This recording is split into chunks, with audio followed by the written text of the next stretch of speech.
Hey, yo, what up, Bodega Podcast? You already know who it is. It's one half of the sexiest Puerto Rican studs on this planet, Ortiz, baby. And shout out to all the Bodega Podcast listeners. Ow.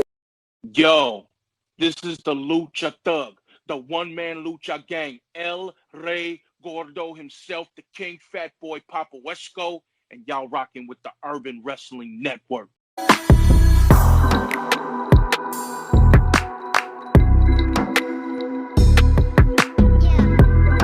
It's your boy, the young GOAT, one half of Injustice, Hot Fire Myron, and you're listening to Urban Wrestling Network. Thank you.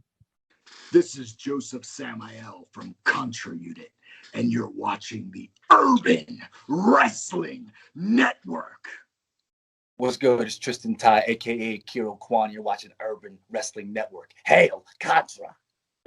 What's up? It's Judge in the building, and make sure you guys check out Urban Wrestling Network. The boys gonna be on there chopping it up. You already know, Street Fighter. You know what it is, man? It's like Boogie, South Philly. What up? Catch me on the Urban Wrestling Network real soon. Be on the lookout for that podcast, bro.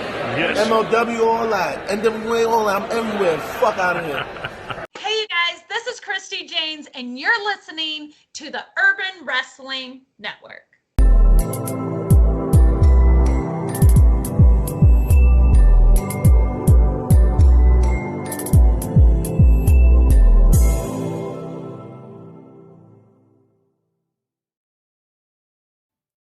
Y'all already know what it is. We're going to come at you with another show quickly on just MLW, Court Bauer bringing in one of the hottest, not even free agents, one of the hottest names in professional wrestling, Mr. Will Ospreay, the IWGP champion. And listen, December we found out is the date. Hammerstein Ball, you're going to be in the building. Well, we don't know a date yet, so they say December Hammerstone Ball, but when is the date? I need a date. They haven't said that yet, so they have not. But I'm not a New Japan guy. I know you're a New Japan guy, so please, what are ignorant people like myself? Please let me know about your man Will Ospreay and what he's gonna bring to the MLW, product. Yeah, man. If people know Will Ospreay, he's Australian. He's from Australia. He got he's famed from they have one promotion down in Australia. I want to say Rev Pro Wrestling, RPW down, and it's the biggest one in Australia. And they have him. They have this other guy, Robbie Eagles. They have the tag team that I love, Aussie Open. So I'm excited for him coming in. And as you remember, when he was coming up, he was getting hot, and when Impact Wrestling went down to the UK, remember when they used to do the UK shows that because of January, he was in some of the tapings there. Yeah. And then if you remember, there was a rumor that he was going to maybe sign with them, but I guess it never happened. So then he just kind of kept floating back and forth, did a couple of stuff for Ring of Honor. And then he wound up going to New Japan Wrestling. At the same time, he started, getting up. And that's when they lost all the American guys, the Gaijins, because they all left to AEW. And then they put all their chips on top of him to do his thing. And as we've seen, the dude has blown up ever since. He won the New Japan Heavyweight Championship. That was the 2 belts. And then they got rid of the 2 belts, and they gave him just 1 belt. That they made a new belt. And then, as you know, that's when he got hurt. Neck issues, and then he had COVID. And then thinking he was going to go sign with WWE or whatever. And then he shows up. Now, I was going to ask you, wasn't he the guy that there was like some kind of interview and Paul Heyman gave him a contract or something? Wasn't he that guy? Yes, him. Yes. That was him. And then don't know what happened. Something happened after that, and it never flourished. I don't know what happened with that. But he came back to the New Japan Strong after being out for a couple of months. Now that he recovered 100%, saying, "Hold up, I never lost the belt."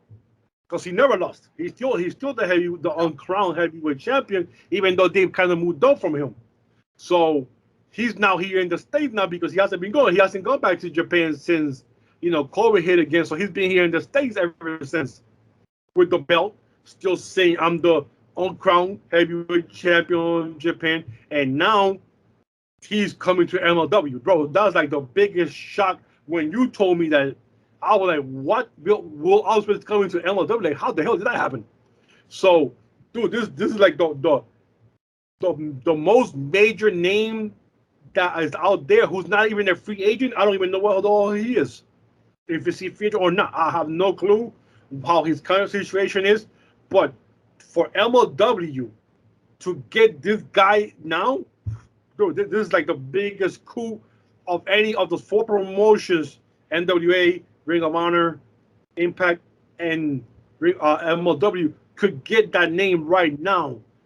I mean, this dude is young. He's agile. He's a high flyer. This dude, he's gonna put.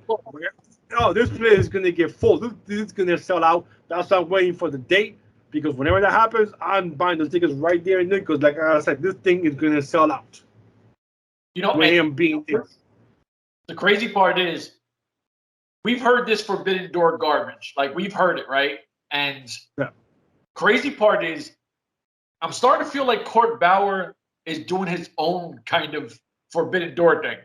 Because if he's still in New Japan and they're getting him over here, now, Bill Vick was saying that back in the days, MLW was like cool with some like Japanese company or something like that. Yeah.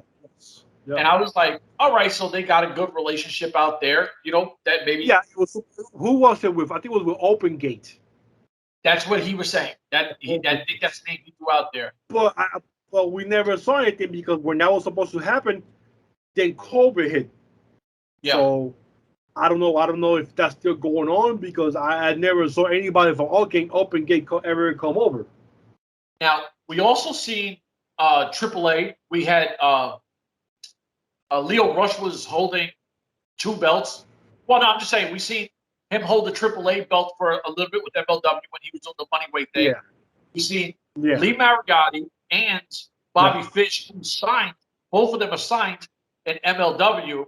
But you also got like Daivari and TJP, even though TJP's everywhere. Daivari has wrestled on Impact. And if you're going to call Don Callis the Forbidden Door, I'm going to call Court Bauer the Keymaster or the Gatekeeper, because he's making moves and doing things that we're like, oh shit. You said Don Callis. You meant Tony Khan? No, because don't they call Tony Khan is the one who came out with the Forbidden Door. Yeah. I forgot. I think Don Callis called himself something else. But something else. You could call it whatever. That I'm saying he's the gatekeeper or the key master, whatever you call it. I'm going to call him that. But they had an interview recently with Court Bauer where he's saying that the AEW are missing the key elements. Is they're going after these big names that are available, but they're missing the mark when they're not really hitting specific groups, like ethnic groups. Yeah. And that's why Court Bauer was saying, he wants to get more into the Latino market that a lot of people keep saying they want to get into, but you never see them getting into anything. But bringing somebody like Will Ospreay to MLW, bro, that's huge. I mean, Will Ospreay is like, Bullet Club. Now he has his own crew, the Empire. Bringing all those guys from Australia. He has now the Aussie Open tag team. It just became 2 new members for the Empire, and I'm praying to God those guys show up there in December. I will freak if the Aussie Open shows up there, bro. Woo! I will like faint right on my chair, like somebody hold me back, because I'm rushing the ring. I want pictures, I want autographs, I want sweat on me from those guys on me. But I want sweat. I was like, give me your arm pad, sign it. I'm out of here. But this is how he wants to do that now. He wants to like you said, he has the key. Yeah. And you have this guy who's available right now. Because like you said, when he showed up on New Japan Strong, everybody was shocked. Like, whoa, he's here in the States now. Yeah.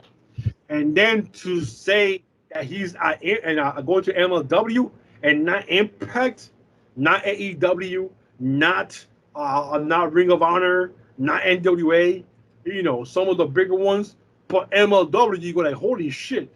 Okay, what happened? How did Kurt Bauer pull this out? Like, who does he know behind closed doors to get this guy here? You know what I'm saying? You know, first was Bobby Fish, Alex Shelley, and you're like, whoa, how he got Bobby Fish coming here on his first match after leaving the E. Yeah. You know, same thing with David Richards when he came back from wrestling.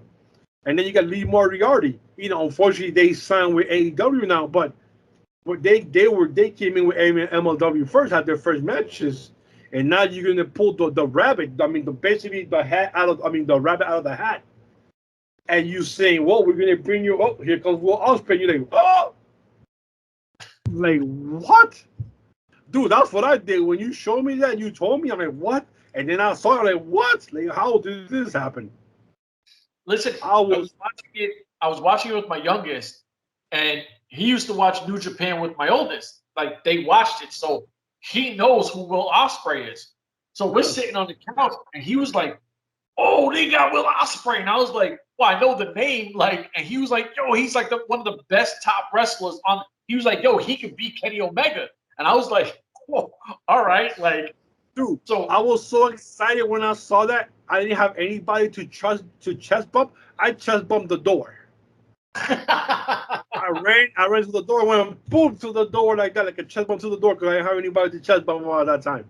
When I saw the announcement, like, oh my god, Will Ospreay, dude, that's huge. I'm sorry, but that is huge. Listen, I'm loving it.